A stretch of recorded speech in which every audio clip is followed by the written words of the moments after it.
আমি ঘুম থেকে উইঠা দেখি মা মোবাইল দেখতেছিল। তো good morning everyone, have a nice day. তুই মামুনি ভাইরে টিফিন দিছিল ভেজ ফ্রাইড রাইস, তো ওইটা আসলো। তো আজকে রাইন্দালাম হইছে চিকেনের ফুল রেসিপিটা আমি দিমু, তোমরা চাইলে ওইটাও চেক করতে পারো। তো আমি চিকেনটা মেরিনেট করে নিতেছি, আলু ছাড়া চিকেন হয় না, সব কিছু মেরিনেট কইরা দিয়ে দিলাম তেল। তো গাইজ আজকে প্রথমবার আমি ট্রাই করছি পোচড এগ ইতান দিয়া শেক। একটা দেখাইতেছি তোমার, ধরো ওই তো ভিতরটা এমন হয়েছে, ইতান দিয়া করছি, তোমার জল দিয়া সেটা করছি।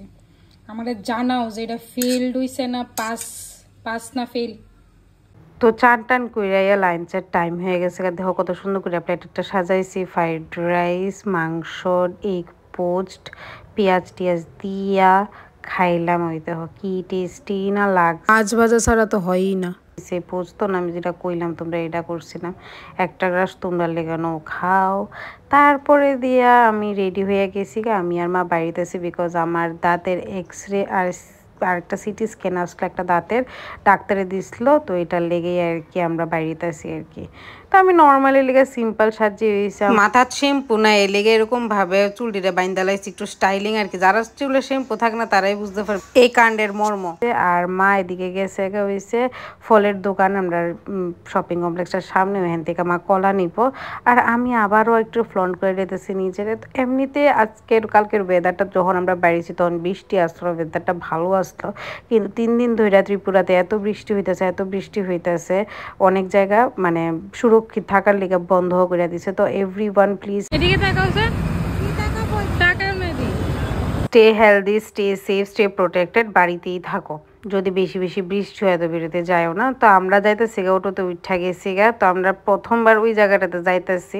তো আমরা আয়া পড়ছি ট্রান্সেন্ডেন্ট কেয়ার, এখানে আমার দাঁতের ডাক্তার আমার কইসলে এখান থেকে করাইতে। তো আমি এখানে করাই লাইছি, রিপোর্ট দিব কালকে। তো আবার কালকে আইতে লাগবো। এটা হচ্ছে কেয়ার চুমনির এখানে। তো দাঁতের টেক্সরে করাই টরাইয়া সেটা বাইরিয়া গেলাম গা। বাইরের ওয়েদারটা দেখো, তখনও বৃষ্টি আসতো না। তো মায়ের দিকে নিচে নাইমা গেছে গা। এবার আমরা যাইতেছি।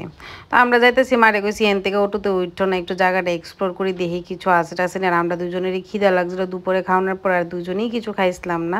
তো আমরা হাঁটতে গেছি গা যে কি খাওয়ান যায় ওইটার সন্ধানে। তো যাইতে যাইতে দেখো ফুলের দোকানটা কি সুন্দর, ফুল আমার খুব ভাল লাগে।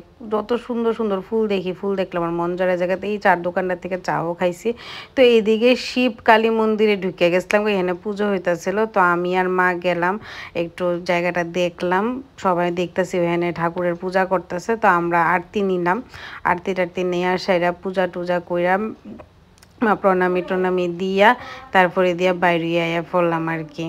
তো ইহানে দেহ ঠাকুরের নমস্কার করে নিলাম, মা কালীর কি সুন্দর লাগতেছে। তারা এখানে সবাই কীর্তন করতেছে। তো আমি খাই নিলাম চা, আমার চাটা চিনি ছাড়া আসলো। তো ফাইনালি অনেকদিন পরে খাই নিলাম ভারের চা।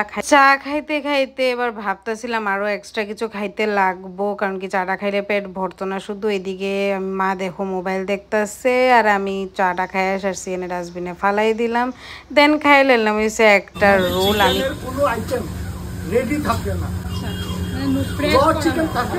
এগ চিকেন রোল, আমারটা আসলো এগ চিকেন রোল আর মারটা আসলো শুধু এগ রোল। তো আমরা খাইতে একটা সিটি গোল্ডের দোকানে গেছিলাম, ওইখানে গিয়ে মা কিছু চুরি ট্রাই করছে, কিন্তু নিচে না, হাতে হইতেছিল না, বা প্রাইজিংটা আমার ভাল লাগছে না এই লেগা। তো আজকের ব্লগটা এইটুকুই। যদি ভালো লেগে থাকে লাইক করে দিও, আমার ফেসবুক পেজটারও ফলো করে দিও, আর আমার লগে কানেক্টেড থাইকো প্লিজ যদি তোমরা চাও, বিকজ আমি প্রতিদিন নিয়ে আই নতুন নতুন ইন্টারেস্টিং ব্লগ, আমি ডেলি কি করি। তো that's it for today's video, by.